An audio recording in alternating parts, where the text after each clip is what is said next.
Миңдегендер бул жол аркылуу Кытайдын тарбиялоо лагерлерине жөнөтүлдү. Эми анын ичинде эмне болуп жатканын аныктадык. Журналисттердин колуна тийген документтерде тарбиялоо лагерлерди башкаргандарга түшүндүрмө жазылган. Анда лагерден эч ким качып кетпеши керек. Тартипке көңүл буруп, тил албагандарды жазалагыла жана күнөөсүн мойнуна алдыргыла деп айтылат. Бул кылмыш ишин козгогонго жол ачкан далилдер. Алар адам укуктары тебеленип жатканын көрсөтүүдө. Документтер прокурордун колунда болушу керек. Соңку 3 жылдын ичинде Кытай алыскы Шинжаң провинциясында жүздөгөн тарбиялоо лагерлерин салды. Лагерлерде кеминде 1 миллион киши кармалууда. Алардын басымдуу бөлүгү уйгур мусулмандар.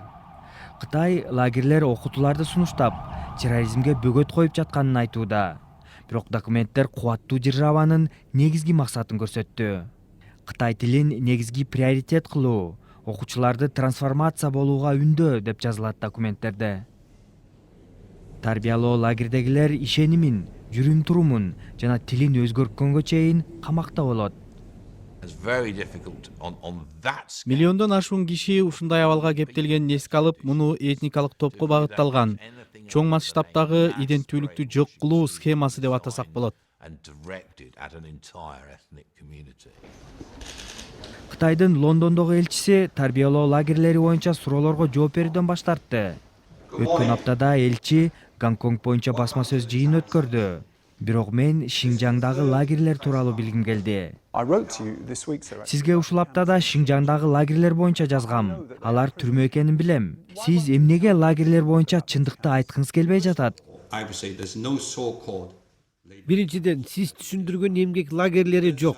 Билим берүү борборлору же окутуу борборлору деп аталат. Алар терроризмди токтотот.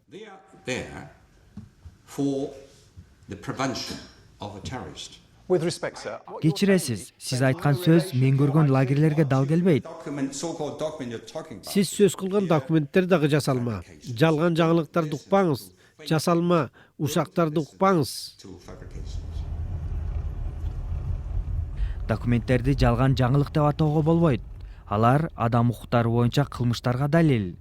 Кытай 100 миңдеген кишилерди камап, алардын иденттүүлүгүн жок кылууда.